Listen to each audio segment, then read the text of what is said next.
Hello friends, नमस्कार दोस्तों। अंतरिक्ष को देखकर आपके मन में कैसे ख्याल आते हैं? अंतरिक्ष को देखते समय आपके मन में कभी ना कभी तो ये ख्याल ज़रूर आया होगा कि वहाँ से आप कभी धरती पर छलांग लगा सकते हो क्या? टीवी पर चलो कुछ तूफ़ानी करते हैं, इस तरह के ऐड तो आपने बहुत देखे होंगे। लेकिन इससे भी एक कदम आगे चलते हुए 39 किलोमीटर की ऊंचाई से धरती पर कूदकर सबसे बड़ी छलांग लगाने वाले लिस्ट में फाइलेक्स ने अपना नाम दर्ज कर लिया है।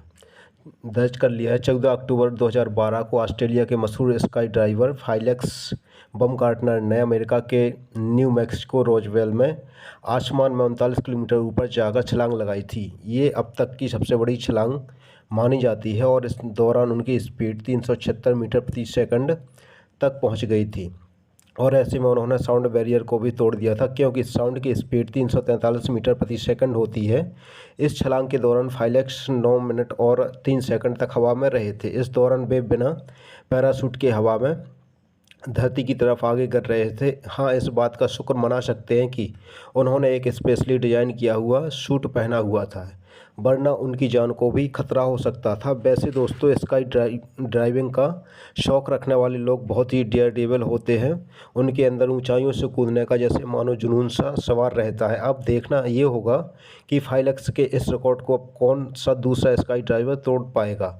अगर कोई दूसरा फाइलेक्स के इस रिकॉर्ड को तोड़ना चाहेगा तो उसे कितने ऊपर से जंप लगाना होगा, या फिर कोई इंसान इंटरनेशनल स्पेस स्टेशन से छलांग लगा सकता है क्या? तो चलिए आज इसी सवाल पर विचार कर लेते हैं। जिन लोगों को एडवेंचर से ज़्यादा प्यार होता है, उनका एक ही सपना रहता है, आसमान से ज़मीन को देखना या फिर आसमान के नीचे छलांग लगाना। वो एक पक्षी की तरह आसमान में उड़ना चाहते हैं और देखना चाहते हैं कि वहाँ से दुनिया कैसी दिखती है। अब ऐसे ही सपने देखकर अगर कोई इंसान स्काई ड्राइव की जगह स्पेस ड्राइव करने का मन बनाकर इंटरनेशनल स्पेस स्टेशन पर पहुंच जाए तो क्या होगा? सबसे पहले सवाल तो ये कि यहाँ तक कैसे पहुंचा जाए, क्योंकि फाइलेक्स ने तो स्पेस तक जाने के लिए एक बैलून बनाया था। स्पेस में तो बैलून जा नहीं सकता, इसलिए उसको एक स्पेस क्राफ्ट की ज़रूरत पड़ सकती है। ये स्पेस क्राफ्ट आपको स्पेस तक पहुंचाएगा, लेकिन नासा का स्पेस एक्स कभी भी एक स्काई ड्राइवर को स्पेस तक नहीं ले जाएगा। लेकिन क्योंकि ये हमारी कल्पना है तो इससे मान भी लेते हैं कि स्पेस एक्स तैयार हो गया स्काई ड्राइवर को ले जाने के लिए। अब उस स्काई ड्राइवर को उसके लिए $6 करोड़ खर्च करने पड़ेंगे, जो कि इस मिशन की कीमत है। स्पेस क्राफ्ट में बैठकर हमारा स्काई ड्राइवर स्पेस स्टेशन तक पहुंच जाता है, लेकिन अभी हम इसे कूदने नहीं दे सकते, क्योंकि अभी ये देखना ज़रूरी है कि इसके पास सुरक्षा के सारे इक्विपमेंट मौजूद हैं या नहीं। स्पेस में जाने से पहले एस्ट्रोनॉट वाला स्पेस सूट पहनना ज़रूरी होता है।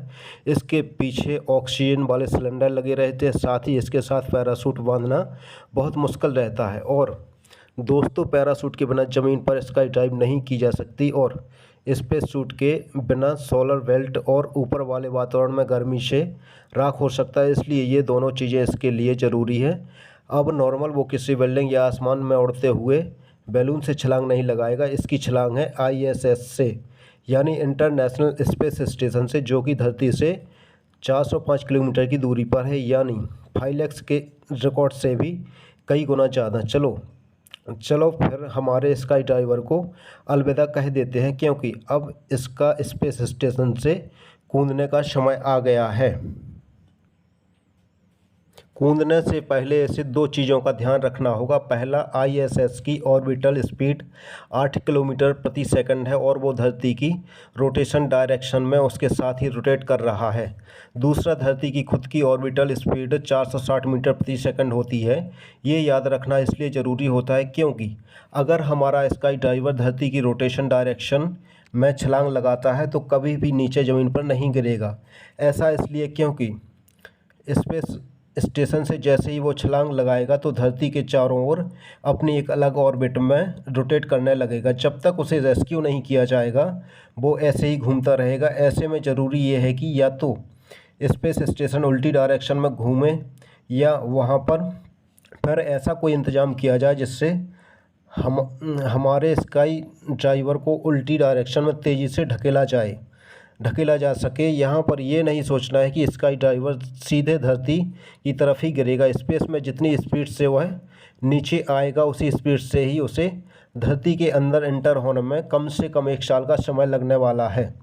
अब 1 साल में खाना, पानी और ऑक्सीजन उसे कहाँ से मिलेगा? और ऐसे में कभी भी हमारा स्काई डाइवर किसी भी चीज़ से टकरा सकता है, क्योंकि हमारी धरती के चारों ओर डिस्ट्रॉय हो चुके सैटेलाइट के ढेर सारे टुकड़े घूम रहे हैं, जिनकी स्पीड 8 किलोमीटर प्रति सेकंड तक हो सकती है।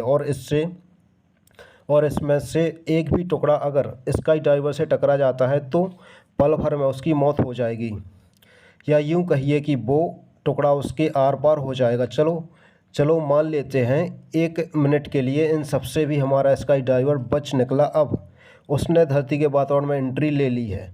अब शायद आपको लग रहा होगा कि स्काई डाइवर अब आसानी से लैंडिंग करने वाला है, तो ज़रा रुकना पड़ेगा। अभी उसका बुरा समय ख़त्म नहीं हुआ है, क्योंकि ये तो केवल शुरुआत थी। असली मुसीबत तो अब आने वाली है। जैसे ही स्काई डाइवर धरती के वातावरण में प्रवेश करेगा, उसकी स्पीड 1 किलोमीटर प्रति सेकंड तक पहुंच जाएगी, यानी कि साउंड की स्पीड से भी 3 गुना ज़्यादा। इस समय उसके शरीर पर 8G का फोर्स लग रहा होगा, यानी धरती की सतह पर हमारे शरीर पर जो ग्रेविटेशनल फोर्स लगता है उससे 8 गुना ज़्यादा। इस दौरान हमारे स्काई डाइवर के शरीर का पूरा खून ऊपर की ओर दिमाग में स्टोर होना शुरू हो जाएगा, और ऐसे में उसकी जान जाने के काफ़ी ज़्यादा चांस बन जाते हैं। स्काई डाइवर धरती के वातावरण में उसी तरह एंट्री करेगा जैसे कि एक मीटीरॉय करता है। ज़मीन की तरफ आते समय स्काई डाइवर के स्पेस सूट से एयर मॉलिक्यूल कोलाइड करेंगे, और इस तरह कुछ ही समय में उसके स्पेस सूट का आउटर टेम्परेचर 1600 डिग्री सेंटीग्रेड तक पहुंच जाएगा, और अब वो राख में बदल जाएगा। दोस्तों, इतने ज़्यादा तापमान में स्पेस सूट तो क्या स्टील भी मेल्ट हो जाता है, यानी यहाँ से आगे हमारे स्काई डाइवर बच ही नहीं पाएगा।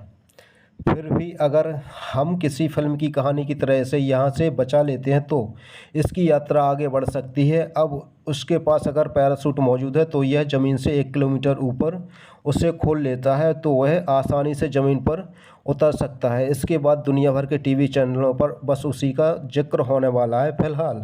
फ़िलहाल दोस्तों, यह हमारी कल्पना थी, इसलिए इससे हमें बाहर निकल ही जाना चाहिए। और हाँ, इंटरनेशनल स्पेस स्टेशन से कूदना हर किसी के लिए नामुमकिन है। खासकर आजकल की टेक्नोलॉजी से ऐसा कर पाना संभव नहीं है।